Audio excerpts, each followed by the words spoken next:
Yeah. What made you Yeah. want to go on a meal plan? So one of my tizzy traits is being able to eat the exact same food on repeat for endless periods of time.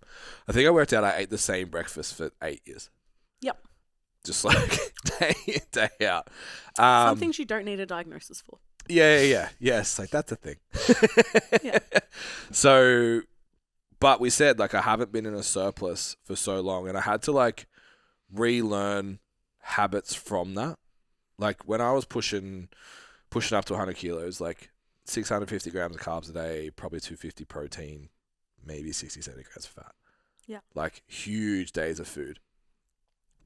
Like pretty much my whole day was spent, how do I eat enough? How do I eat enough? How do I eat enough?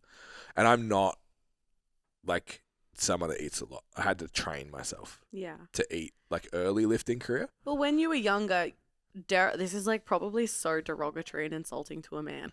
But when you were younger, you had a petite frame. Yeah. Like you. Yeah. For 60 kilos. Yeah, like as an adult. And I think that's so important to like Yeah. for context for people to understand. Like you were petite when you started. Obviously, you did not have. Yeah, Jess got I made a folder for Jess's to make my progress pictures. It's the fucking best feedback. Wait a sec, I do his content. I just don't get funny. sent folders of photos. So here's all the text and shit, and then I'll put some photos in so Jess doesn't have to go looking for them. And I get this message like, I thought you'd accidentally sent me a nude. No, I thought there was a chick's nude in there. I was like, bro, thanks for that. I felt so bad sending the message, but you know how like it zooms into a certain amount. Yeah. And so I couldn't see the whole photo. It's just my midsection. And I was like, whoa! Yeah. Who is she? It's young adult Ben. Yeah. So the scariest part was 23. So that's not even the beforest. That's when I was boxing. You were like you were a full adult. Like you were an adult. Yeah, but I wasn't. No. Yeah, I still hadn't hit puberty yet. So yeah, like growing up, it was like 2-3 meals a day was fine. Yeah. So I had to teach myself to eat. So yeah, being in a place where like most nights go to bed feeling sick from eating too much food, just like whatever, unlearnt all of those habits, and then coming back to like, all right, I'm actually gonna lean into a surplus. So I think it was like 2-3 weeks that I followed this plan for. Yeah. And I just didn't really have the considerations of food volume and digestion, and because I just hadn't had to think about it, I just stayed in this safe range of calories where I kind of went over a little bit and be like, oh, fuck, the scales are going up. More just like you need to tidy up your weekends than you're eating too much. Yeah. And then deficits, obviously, eat as much volume as you can. And that's been your almost default for the last 4 years. Yeah. It's almost half a decade. I think I lost 20 kilos. Yeah. In total for the shoot. So, yeah, it was like breakfast was Wheat Bix with protein shake, and then lunch was like a fucking monster bowl of pasta. I was eating a packet of peckish after dinner. Just like gradually over the 3 weeks, just became this fucking water balloon. Digestion sucked. I was already like, fuck, I feel like I need a mini cut because I just look gross. Like I've just put on so much body fat already. And then I'm like, okay, let's fix the meal plan first, fix the digestion. And I went right into hydration, which is something I've never really done before. I got my sodium, potassium levels balanced. Perfect. Yep. Yeah. I forgot. Well, not balanced, but like doubled. But yeah. So have my coconut water to train today. Good job. So I got all of that kind of sorted. I lost 1 kilo last week. Yeah. And I was like, okay, well, that's just how much shit you were just holding. Well, figuratively and maybe literally. I took it literally and I was like, water, definitely. Water and actual shit. Yeah. So, and then I was like, I was hungry between meals. My sleep score on my watch was like fucking terrible. Yeah. Because I was going to bed so full and all that. So that's all come back. So my energy's back. My sleep's good. You're I actually feel good. Still pushing 8,000 to 10,000 steps. Still like running around with LJ just as much. Yeah. So I'm like, oh, I can do this for another 10 weeks. No dramas. Yeah. And yeah, just got me thinking. I put the story up about like how many in a surplus, how many people don't consider what they're eating to that degree to then be able to stay in it for long enough. More, without a doubt, I can say this with the most confidence, more people would commit to surpluses if they did consider it. 100%. Yeah. Like, you don't have to feel like a sack of shit. Sure, we go through the phases of clothes don't fit anymore, and like, I'm sure men go through it, but like, depending on how much, but women go, like, I had to upsize like all of my scrunch bums because it was like, I was like falling over the top, or like felt uncomfortable with the compression band, and like shit like that. Like, everyone talks about it. Everyone truly does talk about it. Like, but then I realized that's just my algorithm, because I have a healthy algorithm of people that go through growth phases. Yeah. But yeah, if you give that much attention to detail as you would a deficit to a maintenance or a surplus phase, like, you will love the way you look. Yeah. Like, I know for, I'm not a man, can't speak on behalf of men, but like, on like myself over the last 18 months, I've traded abs for ass. Mm-hmm. I've 100% done that. Like, I could maintain abs healthily. There was no eating disorder when we were working together. I fucking ate. Yeah. I ate.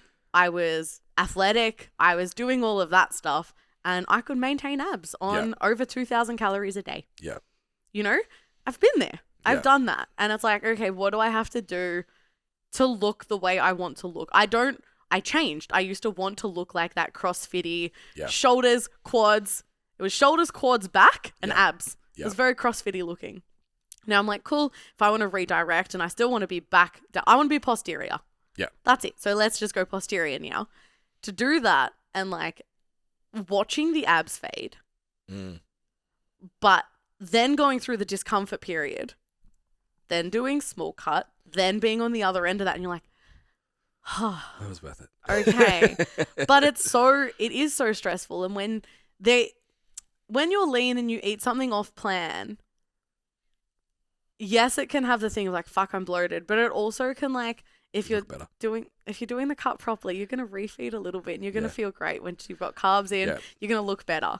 Whereas when you're in a surplus and you eat something different or off plan, you just get fucking bloated. Yeah. And watery. Your scale weight shoots up even more. Yeah. You get watery. You feel like shit. You feel sluggish. And it's all of that stuff. So it's like, it matters. It doesn't matter in the grand scheme of things. It can peel it back in a week, like, and it's fine.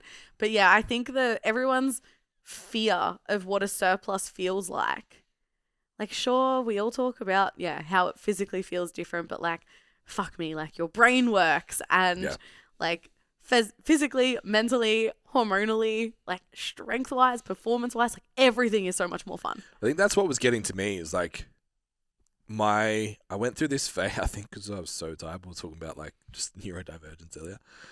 Because I was so tired and hungry, I had better focus. Then when I put food back in, I was like, the noise is back. Fuck. Yeah. But then going into the surplus, sluggish, my brain was slow. All I wanted to do was sleep. All of that. And again, just like eating the right food and allowing myself to get hungry again. Yeah. And the hydration status, I think, is one of the big things in that. It's like, you don't need a coffee at 3 o'clock. You need to do some push-ups. Yeah. You need to do some push-ups and drink a liter of water. Yeah. And the rest of your afternoon will probably be pretty good. I think some real, like, solid tips that I learned from a pro bodybuilder was like, hydration is like obviously super important, and not people remember to drink and eat with their food.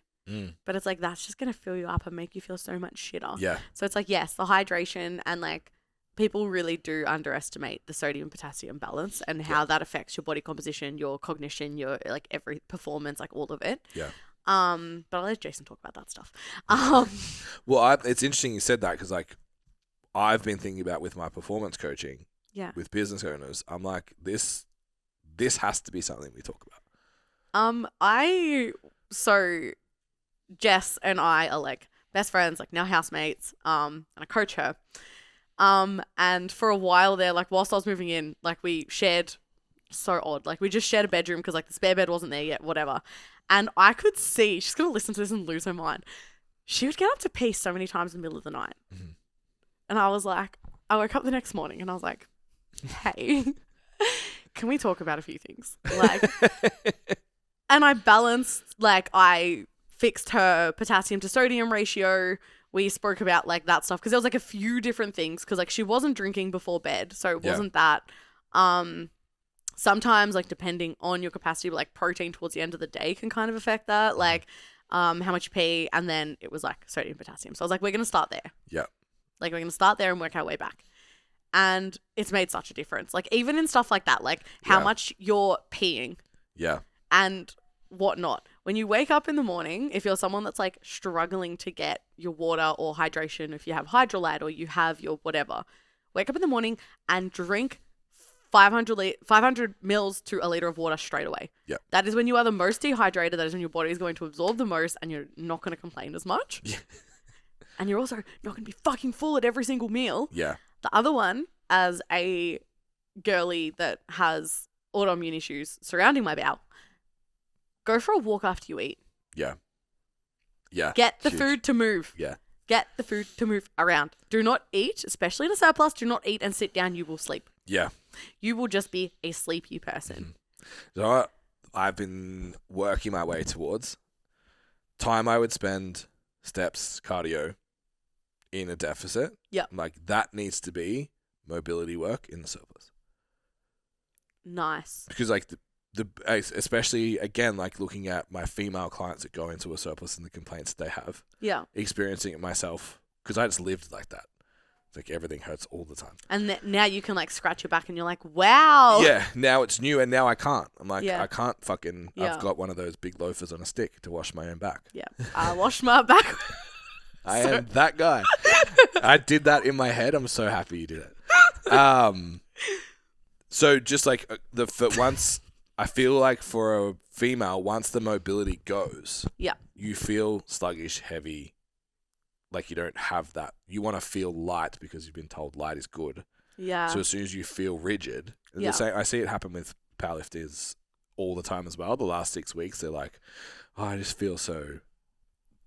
But I don't have a word, and part of it is like, I remember. I'm going through that right now. I'm entering that now. I think mobility and adding cardio. Yeah. Yeah. They're like the two. Yeah, keeping it in all the time. Yeah, I remember like getting to the stage where I had to sit sideways in my car seat, and I had to assist my arm to get to the seatbelt to put it on. Fuck me. Yeah, I was like, okay, this is I'll a never forget the podcast episode where the bed, getting out of bed. Yeah, getting out of bed. You and Jason spoke about holding onto the side of bed and kicking yourselves up. Use your leg, hook into the mattress with your foot.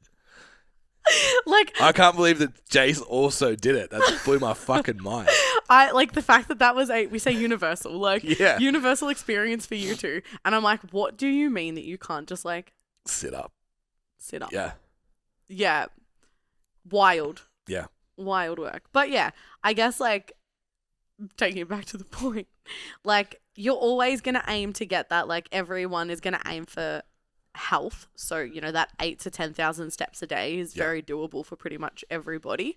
And then anything on top of that. So when you're pushing the deficit and your step count might be 12K steps a day, or you've got extra cardio or whatever on top of that. Yeah. Channeling that into that mobility movement, making you feel agile and not just like a slab. Yeah. Yeah. Cause it's like, as you get stronger, and it depends what your rate of gain is like too. The faster you gain weight, the more useless you're going to feel, the more rigid you're going to feel. Yeah.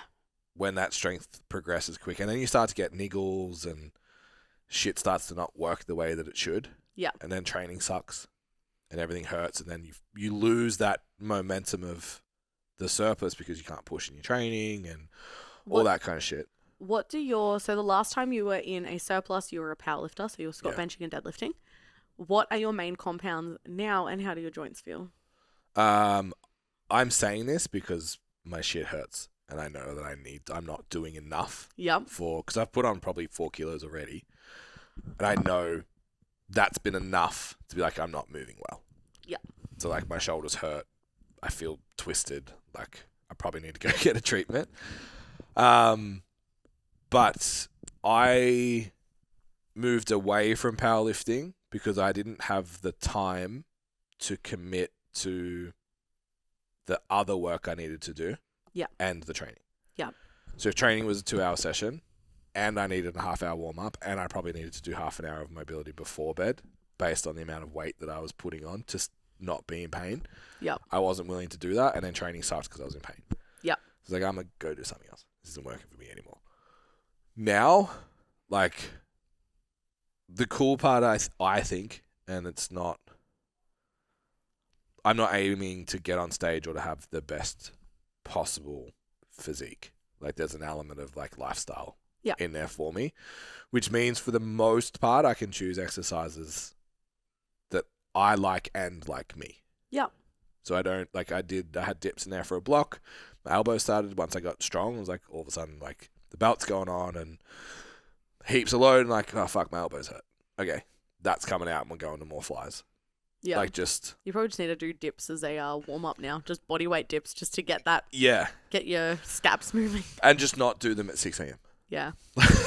Like, actually that also helps. Have a longer warm-up and prep time and all that kind of stuff. But I just adjust my training program to kind of sort that stuff out. So 100%. Yeah, there's not... The only thing I'm working on at the moment is, like, the individual leg work that I don't have. Yeah. So, like, I was literally split squatting just the apparatus. Yeah. Because hip issue, blah, blah, blah. So I'm like, I want to get back to being strong in that pattern. Yeah. Just to feel strong in that pattern. So that's the only thing that's in my head that, like, that's important. Yep. Everything else is just like, how do I load the muscle with the least amount of issue? Yep. And push it as hard as I can. Beautiful. Yeah, which is fun. It sounds so much fun. Yeah. What's the thing when you're in a prep, all you want is hypertrophy? When you're doing hypertrophy, all you want is to max out? Yeah. I'm looking at this longingly like, Except I'm not looking at you going, I wish I could do a single. Yeah. Just not. It's fun, Not but it's there like, anymore. I just miss training for the burn. Yeah. I think if I had a different schedule, I'd love to send a deadlift again. Well, we're in completely opposite of where we were when I prepped with you. So I used to train at 5 a.m. and I used to have to finish training by 7 a.m. I had to be home by 7. Yeah. So I was squatting by myself in the mornings at fuck off o'clock. Yeah. Like 4:30 alarm to be training at 5. Like, yuck. Can you believe I prepped in those conditions? Yeah. Jesus Christ. I can because you're a psycho, but... No wonder everything feels a little bit better now. Where I'm like, oh, no, I don't want to train it at 10 a.m. I can train at 1. Yeah, I've only had one meal, not 3. Yeah. Correct. But yeah, like the time of day. But that's the thing, like, you make it work for you anyway. And like anyone that, it's like, well, you can't throw in the towel when things aren't perfect.